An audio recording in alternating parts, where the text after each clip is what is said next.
I thought I was smart. I really did. I mean, I had my life together, a decent job, and a guy who seemed like he'd stepped out of a rom-com. Michael. Yeah, I thought loving him was like hitting the jackpot. A total dreamboat, right? Ha! Jackpot my ass.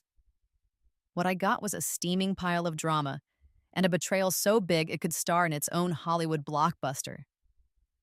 5 years, 5 freaking years, I poured my heart into that man, only to find out I'd been playing a game I didn't even know the rules to. Buckle up because this story, it's a wild ride.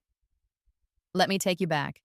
I'm Lydia, a regular girl from a working class family, raised by a mom who sewed her fingers to the bone to keep us afloat. We weren't fancy, but we were proud. I met Michael in college at one of those lame campus mixers where everyone's pretending they are not scoping out the room for a hookup. He was charming, all dimples and confidence, with this vibe like he owned the place. We clicked instantly. He'd text me good morning, take me to trendy restaurants with names I couldn't pronounce, and shower me with gifts, designer bags, fancy perfumes, the works. "You're real, Lydia," he'd say, his eyes all soft. Not like those fake TikTok girls chasing clout. And me? I ate it up. Hook, line, and sinker. I thought he was asterisk the one asterisk. For 5 years, we built this picture-perfect life. Weekend getaways to Napa, cozy movie nights, and those long talks about our future. Kids, a house, the whole 9 yards. He was my safe place, my rock. Sure, there were little things that bugged me, like how he'd dodge questions about his past or get weirdly quiet when I brought up meeting his old friends. But I brushed it off. Love makes you blind, doesn't it? Or maybe just stupid. Now, here's where it gets juicy. Michael's family? Total new money vibes. They'd struck it rich in real estate, the kind of people who flaunt their wealth like it's a personality trait. Big McMansion in the suburbs, a fleet of Teslas, and a pool they probably never even swam in. They were the epitome of, we made it and we're gonna make sure you know it. My family, on the other hand, we were scraping by. My mom worked in a garment factory, 12-hour shifts, hands calloused from years of stitching. She raised me to hold my head high, but to Michael's family, we were basically one step above trailer park trash. They never said it outright, but you could feel it, their fake smiles, the way they'd talk over my mom at dinners like she was invisible. It stung, but I told myself it didn't matter. Michael loved me, and that was enough. Yeah, right. I was so naive, thinking love could bulldoze through class differences. I'd lie awake at night, picturing our wedding, imagining his snooty mom finally accepting me. I'd be the girl who proved them wrong, the one who showed them heart mattered more than bank accounts. God, I was such a sap. But then, about 6 months before our wedding, something happened that cracked the fairy tale wide open. I got a DM from a burner account. Shady, right? Just a short message. Ask Michael about his ex-fiancé. You're not the first. My stomach dropped. Ex-fiancé? What the hell? Michael had never mentioned being engaged. He'd told me about a couple of casual exes, but engaged? That's a whole different ballgame. I confronted him that night, trying to play it cool but shaking inside. "Babe, what's this about you being engaged before?" I asked, holding up my phone like it was evidence in a crime scene. He laughed it off, too quick, too smooth. "Oh, that? Just some jealous chick spreading rumors. You know how people are." He pulled me into a hug, all warm and reassuring, and I wanted to believe him. But the seed was planted. A few days later, I did some digging. Nothing crazy, just a little social media stalking. And found her, Emily. A gorgeous brunette with a law degree and a smile that screamed, "I'm better than you." Her old posts with Michael were still up, from 3 years before we met. Engagement photos, a sparkly ring, captions about forever. My heart sank. The anonymous tip was legit. He'd been engaged and he'd lied about it. Worse, I found out through mutual friends that he'd dumped her because she wasn't obedient enough. Obedient? Who even says that? Red flags were waving like I was at a 4th of July parade, but I was too deep in love to see them. That's when it hit me. I'd been played. All those years, I thought I was special, his real girl. But to Michael and his family, I was just a pawn, a sweet, naive, working class girl they could mold into their idea of a perfect trophy wife. Someone to smile pretty, shut up, and never challenge their precious status. The realization burned. I'd given him everything, my trust, my dreams, my heart, and he'd been lying from the start. I wanted to scream, to throw something, to call him out right then and there. But I didn't. Not yet. I was still holding on, still hoping I could fix it, still believing love could win. God, I was dumb. The real kicker, though, things were about to get way messier. Picture this, the rehearsal dinner, the night before our wedding. Fancy restaurant, caviar on the menu, and Michael's family acting like they're the freaking Kennedys. I thought it'd be a night of toasts and warm fuzzies. Instead, it was the moment their masks came off and the drama of my life kicked into high gear. That dinner, it was the beginning of the end, and trust me, it was a doozy. So there I was, sitting in a five-star restaurant that screamed money, crystal chandeliers, waiters in bow ties, and dishes with names I'd need a French dictionary to understand. The kind of place where a single plate probably cost more than my mom's monthly paycheck. This was the rehearsal dinner, the night before my wedding to Michael, and his family had gone all out, renting the whole damn place just to flex their wealth. I should have been thrilled, right? Sipping champagne, basking in the glow of my perfect life. But deep down, I was uneasy. That anonymous DM about Michael's ex-fiancé was still gnawing at me, and the way his family treated my mom and me, like we were lucky to be in their orbit, made my skin crawl. But I plastered on a smile, thinking, asterisk, just get through this, Lydia. Tomorrow's your day. Yeah, right. That night wasn't just a dinner. It was the moment the cracks in my fairy tale turned into a full-blown earthquake. Let's set the scene. The restaurant was packed with Michael's family and their high society friends, all decked out in designer clothes, tossing around words like portfolio and Hamptons, like they were in a bad sitcom. My mom and I were the odd ones out. Her in a simple dress she'd sewn herself, me in a borrowed outfit that still felt like it didn't fit. Michael's parents, especially his dad, Richard, were playing the part of gracious hosts. But it was all a show. They'd invited us to this dinner not out of love, but to remind us they were the elite and we were, what, the help? Oh, Lydia, you must feel so special asterisk, his mom Diane said at one point, her smile dripping with condescension. I wanted to roll my eyes, but I nodded like an idiot. I was still trying to fit into their world, still hoping they'd see me as more than the low-class girl their son had inexplicably chosen. Then came the moment that changed everything. We were halfway through the main course, some overpriced steak that tasted like it had been cooked by a robot, when Richard decided to put on a little performance.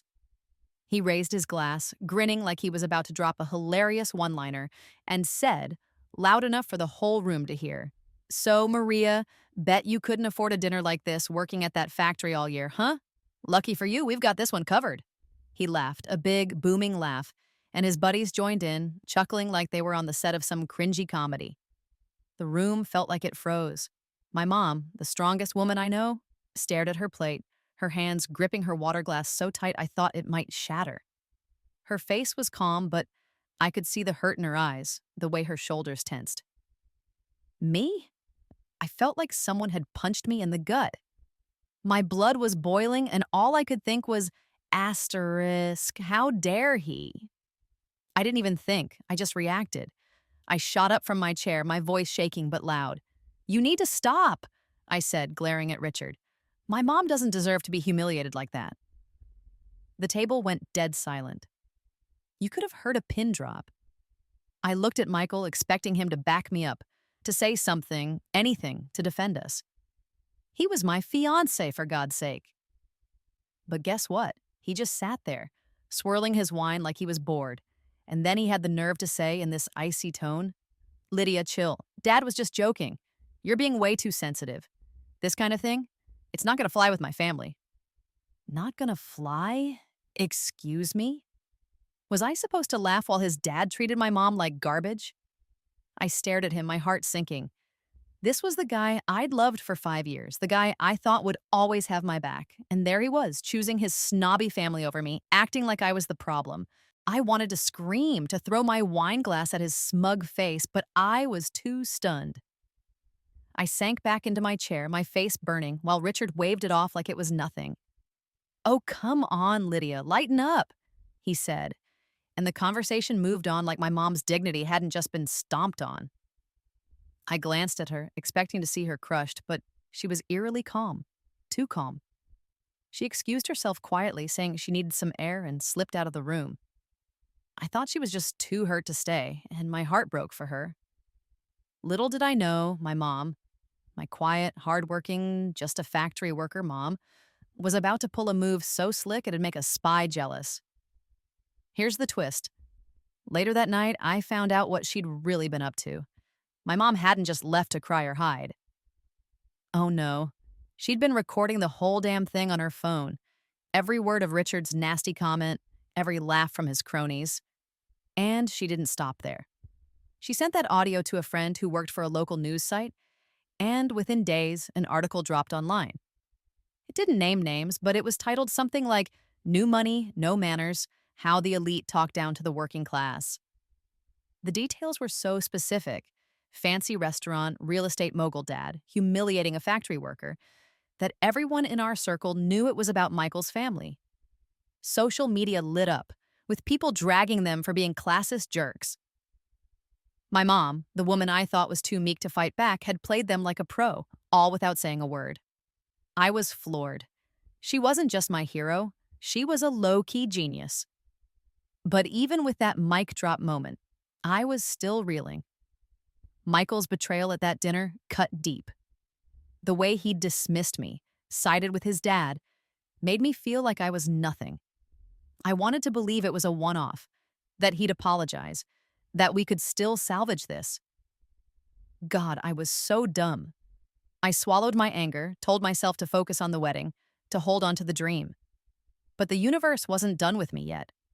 That dinner was just the appetizer. The real drama, the kind that'd make my head spin, was waiting for me the night I checked the wedding suite. Buckle up, because what I found there, it was a betrayal so gross, it'd make your stomach turn. The night before my wedding was supposed to be magical. Final checks, giddy nerves, maybe a glass of wine to toast my new life. Instead, it turned into a nightmare that'd make a soap opera look tame. After that disastrous rehearsal dinner, where Michael's dad humiliated my mom and Michael showed his true colors, I was already on edge. My heart was bruised, but I was still clinging to the idea that maybe, just maybe, tomorrow would fix everything. Spoiler alert, it didn't.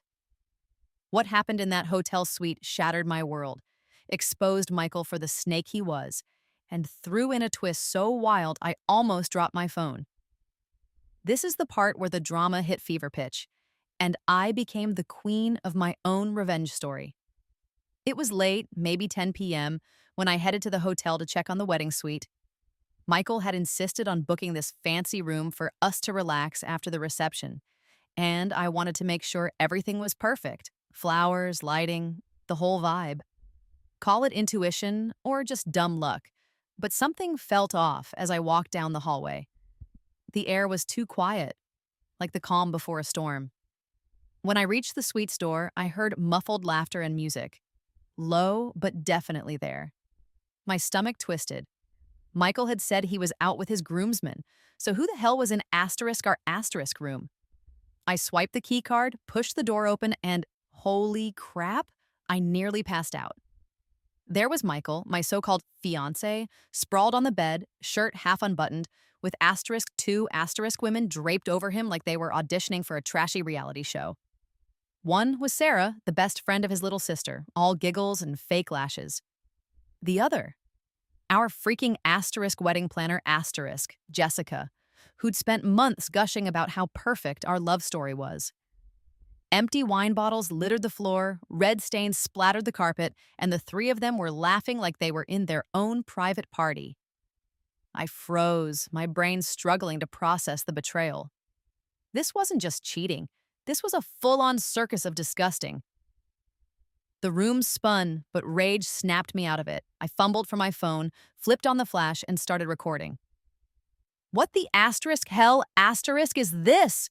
I screamed, my voice echoing off the walls. Michael's head whipped around, his eyes wide like a deer in headlights. He scrambled to pull a sheet over himself, stammering, "Lydia, babe, it's not what it looks like." Not what it looks like? Are you kidding me? I was staring at my fiancé, tangled up with two women, and he thought he could gaslight me? Oh, really? I spat, zooming in on his pathetic face.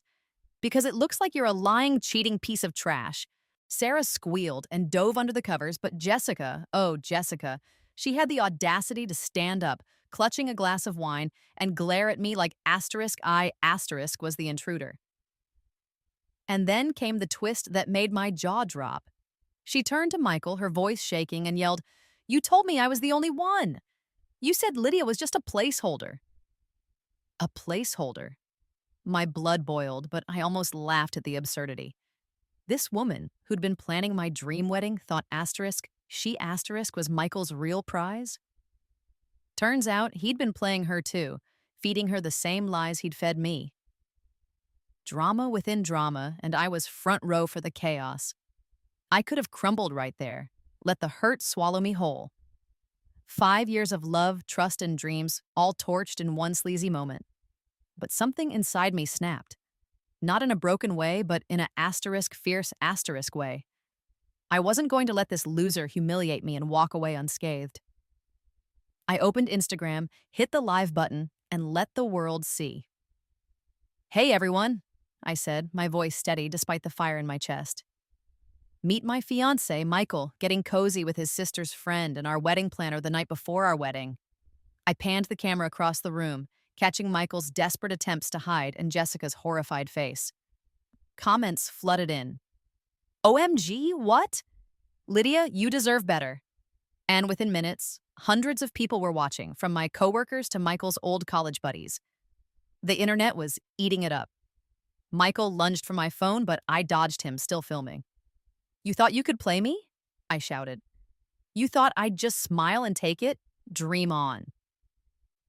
I ripped off my engagement ring, the one I'd stared at for hours, dreaming of our future, and flung it at him. It bounced off his chest, and I swear I felt lighter the second it left my hand. "We're done," I said, and I meant it. I turned to the camera, my heart pounding but my head high. "Wedding's off, folks. Thanks for tuning in." Then I walked out, leaving Michael to deal with the mess he'd made. I felt like a superhero striding out of an explosion in a Marvel movie. Badass, unstoppable, and done with his nonsense. As I stormed down the hallway, my phone buzzed nonstop. Friends were texting, "Lydia, you okay?" Strangers were DMing, "You're a queen." The live stream had gone viral, racking up thousands of views in minutes. I was shaking, a mix of adrenaline and pain coursing through me. I'd just exposed the man I loved to the world, and it felt good, like I'd taken back every piece of myself he'd tried to steal. But it hurt too. 5 years gone. The future I'd built in my head. Poof. I leaned against a wall, catching my breath, and let a few tears fall. Not for him, but for the girl I'd been. The one who thought love was enough.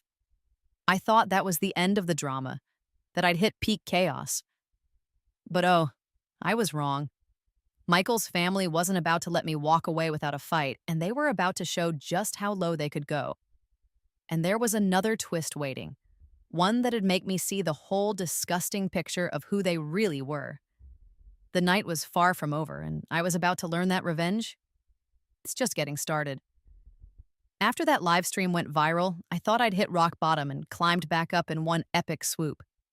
I'd exposed Michael's cheating ass to the world, ditched the engagement ring, and walked out of that hotel suite like a boss.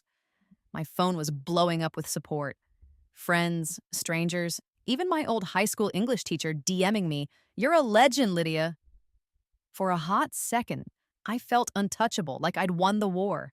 But Michael's family? They weren't about to let me have the last word. Oh no, they came at me with the kind of pettiness and venom that'd make a reality TV villain blush. And just when I thought I'd seen it all, a twist about Michael's dad hit me like a plot twist in a thriller. This is the part where things got ugly, and I mean asterisk, ugly asterisk. The fallout from the live stream was instant chaos. By morning, the video had racked up tens of thousands of views, with hashtags like #LydiaDumpsLoser trending. My coworkers were texting me memes of Michael looking like a deer in headlights, and my best friend sent me a mock-up of a Lydia for President poster. But Michael's family? They were asterisk pissed asterisk. His mom, Diane, called me at 7 a.m., screeching like a banshee. "You low-class little brat!" she yelled, her voice dripping with that fake high society accent. "How asterisk dare asterisk you humiliate our family like this? You'll pay for this, you nobody." I hung up, but my phone kept buzzing. His dad, Richard, sent me a text that read, "You're done in this town. I'll make sure you can't show your face anywhere." Real classy, right? And Michael himself? He had the nerve to slide into my DMs with a half-assed apology. "Lydia, I messed up, but you didn't have to ruin my life. I was just stressed, you know? You're too serious sometimes." Stressed? Too serious? This dude cheated with 2 women the night before our wedding, and asterisk I him asterisk the problem? I blocked him faster than you can say loser. I figured their threats were just hot air. Rich people throwing tantrums because their perfect image got trashed. But I underestimated how far they'd go. 2 days later, Richard showed up at my apartment. Yeah, you heard that right. This big-shot real estate mogul, who probably hadn't set foot in a working-class neighborhood since the 80s, was banging on my door like he was auditioning for a crime drama. I opened it, thinking maybe he'd come to grovel, but nope. His face was red, veins popping, and before I could say a word, he grabbed my collar and screamed, "You think you can humiliate my family and walk away? I'll show you what power looks like." Then, bam! He slapped me across the face, hard enough to send me stumbling back.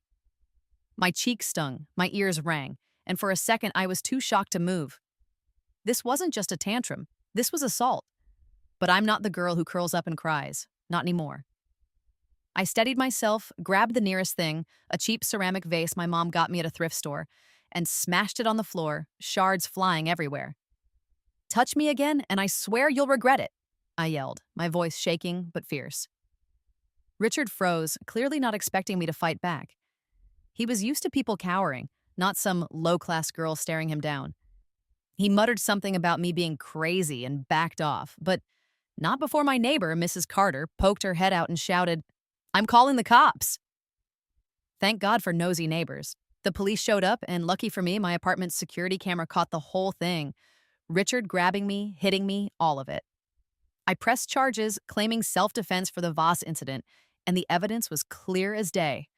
He was the aggressor, and I was just protecting myself. I thought that'd be the end of it. But then came the twist that blew my mind. While the cops were taking statements, Mrs. Carter pulled me aside, her eyes wide with gossip. "Lydia, you know that guy's a crook, right?" she whispered. I blinked, confused. "What do you mean?" She spilled the tea. Richard had been sued years ago for assaulting a business partner during a deal gone sour. And his wealth. Not as clean as he liked to pretend. Word around the neighborhood was that a chunk of his real estate empire was built on shady deals, possibly even money laundering. She didn't have hard proof, but she said, "Everyone knows, honey. He's no big shot. He's just a thug with a fancy suit."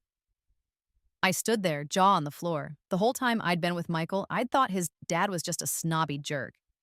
But a violent, potentially criminal snob? That was a whole new level of disgusting. Suddenly, their high-class act felt like a cheap costume, and I was kicking myself for not seeing it sooner. The realization hit me hard. This family wasn't just cruel. They were rotten to the core.